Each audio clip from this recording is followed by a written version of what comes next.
Jeng. Aku pada hari ini tanggal 30 Juni 2025 secara mengejutkan tiba-tiba sudah ada di Jakarta, tapi ini saya bukan arus balik ini, melainkan saya tuh kalau nggak ke Tanah Abang tuh rasanya kayak ada yang kurang gitu loh. Makanya bermodal nekat dengan cara ketengan naik Taksaka ke Purwokerto, terus nyambung Fajar Utama Yogyakarta ke Jatinegara, dan tibalah saya di dalam KRL ini dan bentar lagi akan turun di stasiun Tanah Abang. Aku pengen update, aku juga nggak mau ketinggalan info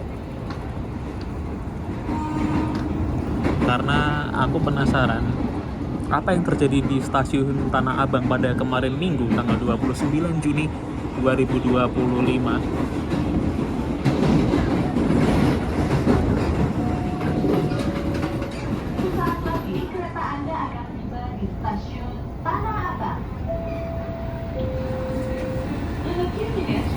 Jadi gini, telah dilakukan switch over pada stasiun Tanah Abang. Ini switch over yang kedua, dan untuk pembangunan stasiun Tanah Abang tahap 1 ini sudah bisa kita nikmati bersama per kemarin tanggal 29. Nanti akan saya jelaskan ketika sudah nyampe di lapangan ya. Stasiun Tanah Abang. Tanah Abang Station.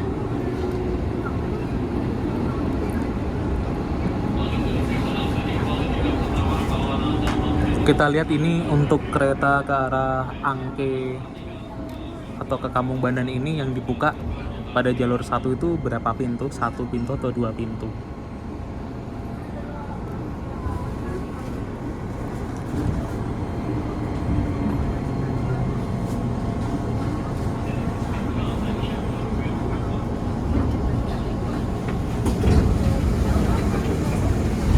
Hanya 1 pintu yang dibuka.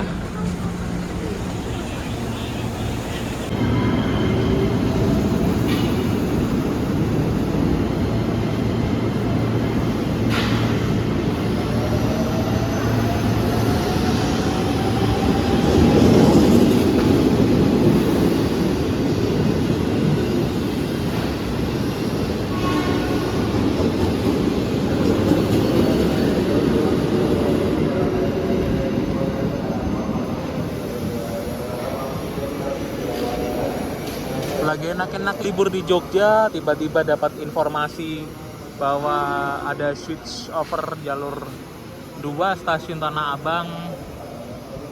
Absurd sekali rasanya.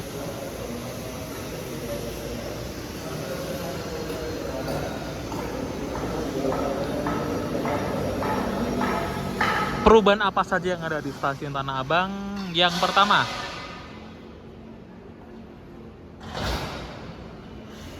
untuk peron 0 ini areanya sudah bisa dipakai seutuhnya. Gate yang ada di bawah itu sudah bisa dipergunakan untuk keluar dari stasiun. Sementara gate yang di atas itu bisa dipergunakan untuk memasuki stasiun. Itu yang pertama. Yang kedua, ini jalur 1 masih sama seperti SO1 sebelumnya. Yang berubah itu jalur 2. Jalur 2-nya kan belok ya. Nah, sepur belok ini dipergunakan untuk komuter line dari arah Duri menuju ke Karet. Terus yang ketiga, poin yang ketiga adalah, nah ini nih, di platformnya Green Line atau KRL yang mau ke arah Serpong, Parung Panjang, Maja, Tiga Raksa, Rangkas Bitung, itu ada skenario atau pola penyesuaian yang mana ini sangat menarik sekali, dan ini sepertinya bagus. Kalau KRL yang dari arah Kulon atau dari arah Rangkas memasuki Tanah Abangnya itu disiapkan di jalur 3. Nanti setelah masuk jalur 3, penumpang harus turun semua, nanti KRL akan dikosongkan, kemudian akan dilangsir dan dipindahkan ke platform atau peron jalur 5 atau 6. Jadi flow untuk penumpang naik dan turun khusus untuk lintas Kulon ini dipisahkan, karena kalau tidak dipisahkan yang ada seperti sebelumnya. Kalau tidak ada pemisahan yang ada kejadian chaos di peron 56 itu akan terus terjadi. Nah, makanya untuk mengantisipasi kejadian yang sering dikeluhkan penumpang, ya ini bagus ini. Jadi istilahnya itu cross lupa aku. Jadi transitan penumpang itu tidak harus naiki JPO atau Skybridge.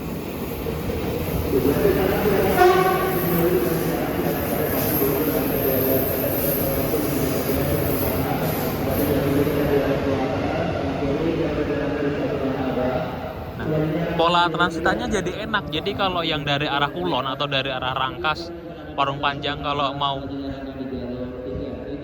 mau transit di Tanah Abang itu nanti kan ditaruh di jalur 3. Nanti kalau misalkan mau ke arah Karet atau Manggarai, nanti tinggal pindah jalur aja, tapi masih di peron yang sama. Jadi di peron jalur 3 itu atau di jalur 3 itu nanti KRL yang dibuka 2 pintu. Nanti kalau mau transit ke Sudirman Manggarai nanti tinggal pindah ke jalur 2. Tapi kalau mau transit menuju ke arah Angke, Kampung Bandan, nah ini harus lewat JPO. Mungkin biar mengurangi beban yang ada di JPO atau Skybridge gitu ya.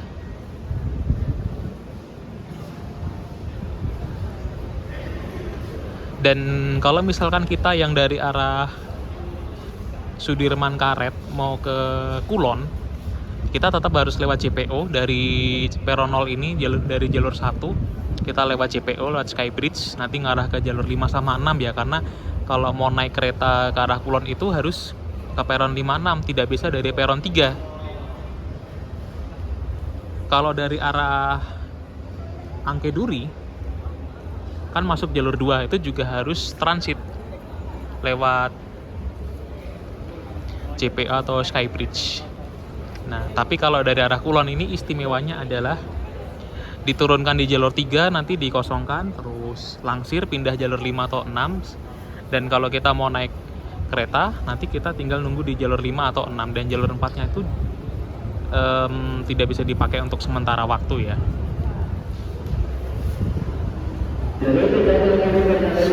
Nanti kita akan cek di JPO, tapi saya mau tap out dulu.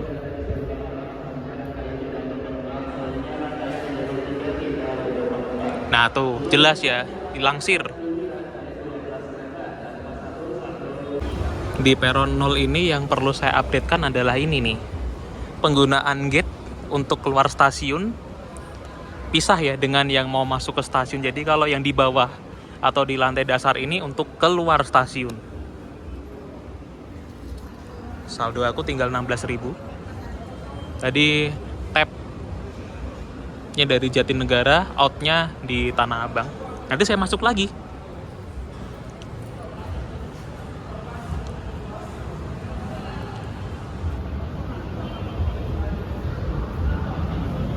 Dan ini jujur ya, ini aku bukan dipengaruhi oleh pihak manapun. Yang aku rasakan setelah keluar dari stasiun Tanah Abang ini, aku merasakan ini bukan kayak di stasiun.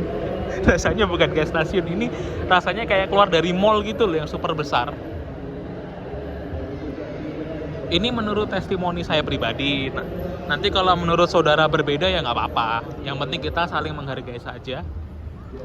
Dan sekali lagi saya ingatkan, gate-nya itu dipisah antara untuk masuk stasiun atau keluar stasiun terpisah ya. Jadi kalau mau keluar dari stasiun seperti saya tadi, lewatnya lantai dasar untuk bangunan baru. Kalau mau masuk, lewatnya lantai 2, kita naik ke atas. Nah, kita mau cek dulu fasilitas yang ada di sini ada apa saja. Sepertinya masyarakat lebih banyak menyambut dengan respon-respon positif ya mengenai switch over kedua stasiun Tanah Abang setelah pembangunan tahap 1-nya kelar.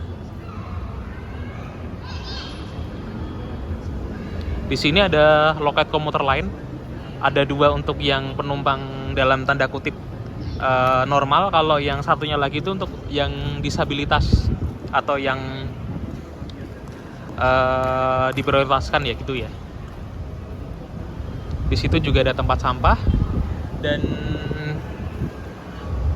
kalau mau naik ke atas ada 2 eskalator. Bisa eskalator sebelah utara, selatan juga bisa. Tangga manual juga bisa jika tiba-tiba ada gangguan pada eskalatornya.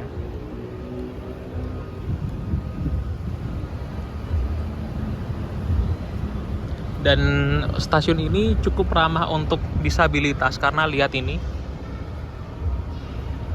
Ada bidang miringnya.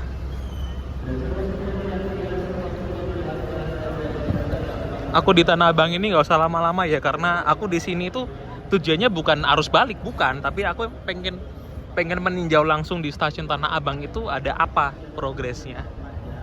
Nah, di sini ada RTH, ruang terbuka hijau, yang mana ini sangat saya dukung sekali karena biar stasiun ini tidak panas, tidak gersang ya. Dengan adanya ruang terbuka hijau ini kita memandangnya jadi enak gitu loh.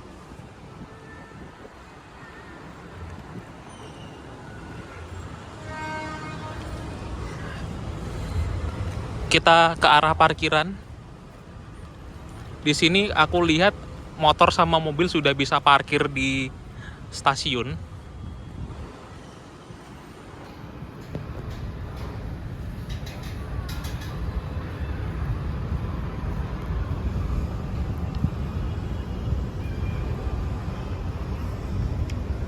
Parkirnya ini yang mengelola langsung dari anak perusahaan PT KAI ya, dari Res Parking.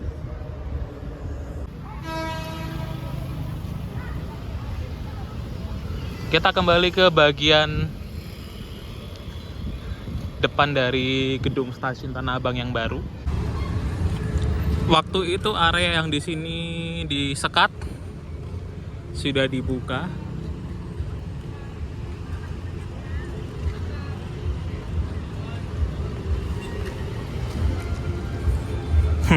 Masalah penataan angkot, terus transportasi umum lainnya sih aku tidak terlalu banyak cakap ya.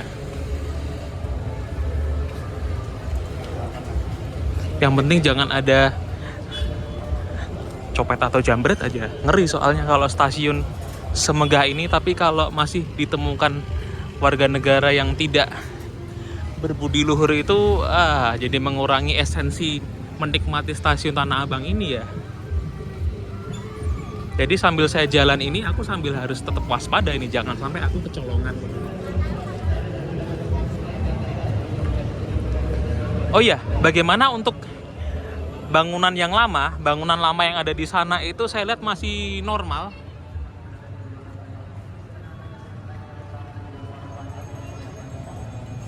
Masih dioperasikan seperti biasa.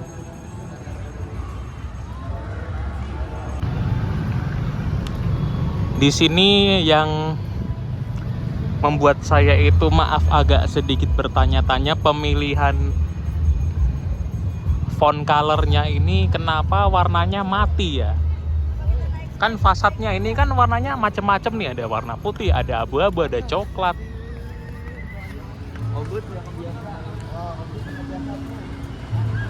Dengan pemilihan font color yang warna gelap juga membuat ya warnanya mati, tidak kontras. Padahal kalau misalkan itu dikasih warna kuning, itu kan akan ngejreng, akan kontras lah, beda dengan warna-warna yang lain. Ya mungkin itu sih sedikit masukan dari aku. Memang aku bukan perancang, bukan insinyur, bukan siapa-siapanya dari pihak yang mengerjakan ini, tapi kan ya masukan ini kan tujuannya bagus, bukan untuk mencaci maki, enggak.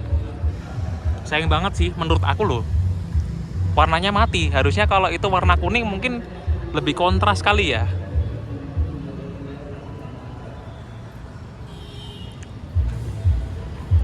Cuma itu sih satu hal yang mengganjal tuh, yang itu tadi font colornya warnanya mati. Kita pakai eskalator yang sebelah mana nih ya?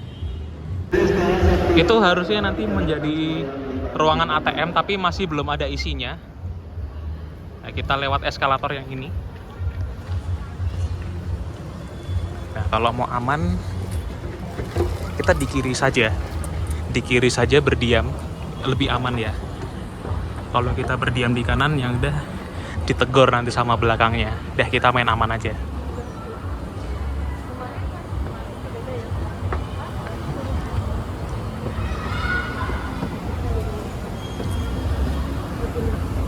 Oh ya, ini mereknya, eskalatornya Schindler.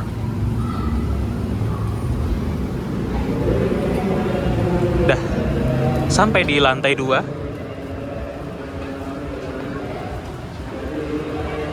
Nah, kalau mau masuk ke stasiun, lewat lantai 2 sini.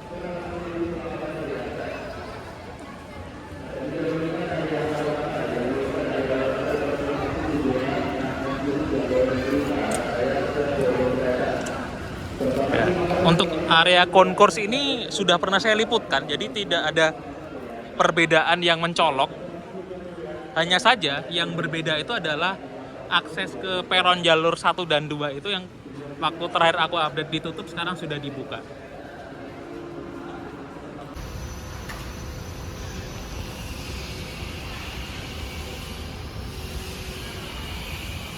Ini toilet belum bisa dipakai rupanya yang di bagian ujung utara. Ada ruang staff di sini.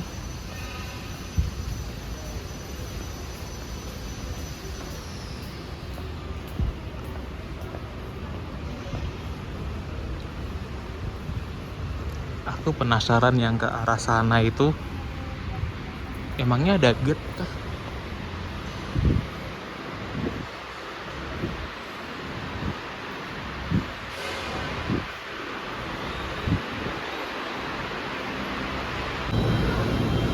Aku mau menuju ke jalur 2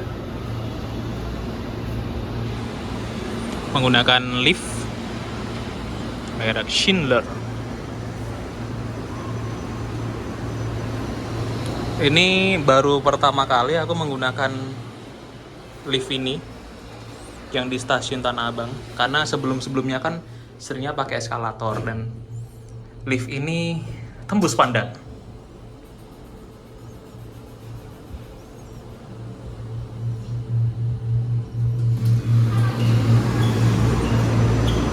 Ini tujuan Cikarang.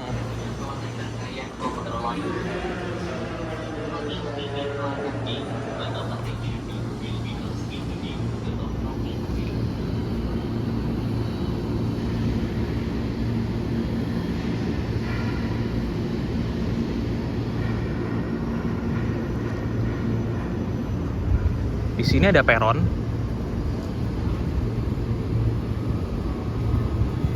Peron Bancik yang terbuat dari susunan rangka-rangka baja.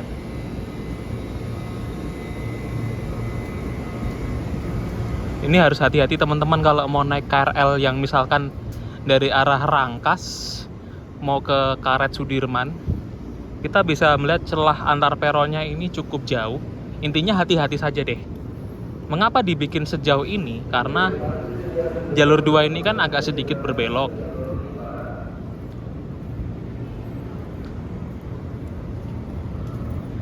Kemudian ini kan juga disesuaikan dengan spek KRL buatan Inka dan Cina.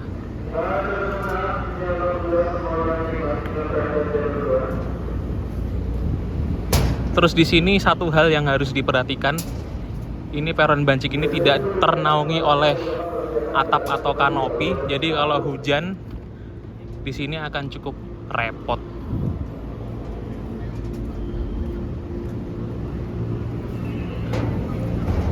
Nah, aku pikir ini ketika jalur 2 aktif langsung ditinggikan peronnya menggunakan peron permanen, ternyata enggak. Nah, kita mau nyusuri peron jalur 3.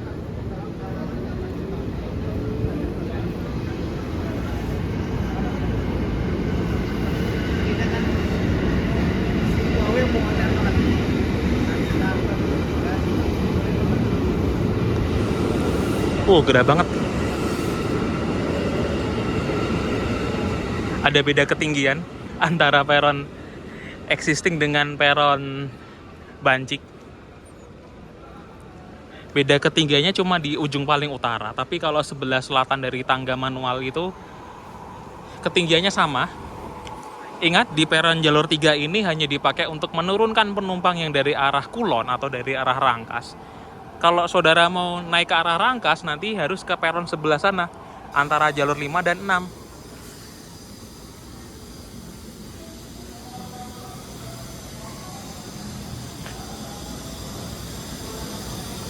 Kita lihat kira-kira gap ketinggian peronnya itu sampai sejauh mana.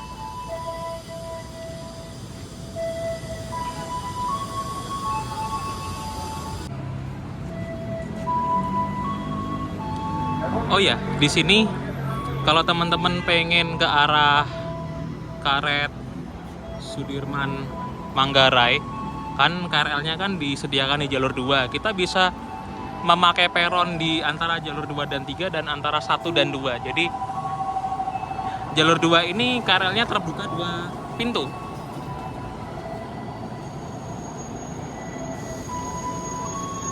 Dah, karena tugas saya sudah kelar, saya langsung kembali aja.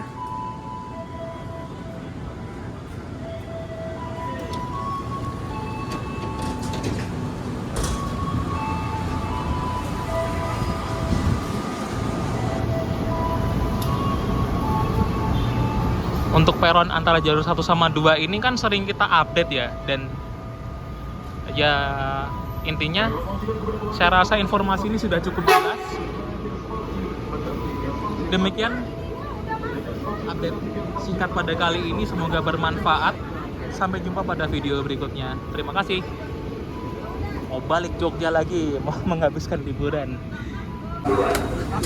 Nah, kita mendapatkan detik-detik penumpang yang dari arah Kulon ini transit mau menuju ke Bekasi, jadi tidak perlu naik ke JPO lagi, bisa langsung ganti kereta di peron yang sama tapi jalurnya berbeda. Kayak gini kan enak ya. Dan saya sih setuju aja sistem seperti ini. Biarpun nanti masih ada pembangunan tahap 2 atau tahap berikutnya, yang jelas aku dukung deh sistem transitan seperti ini, sangat enak sekali.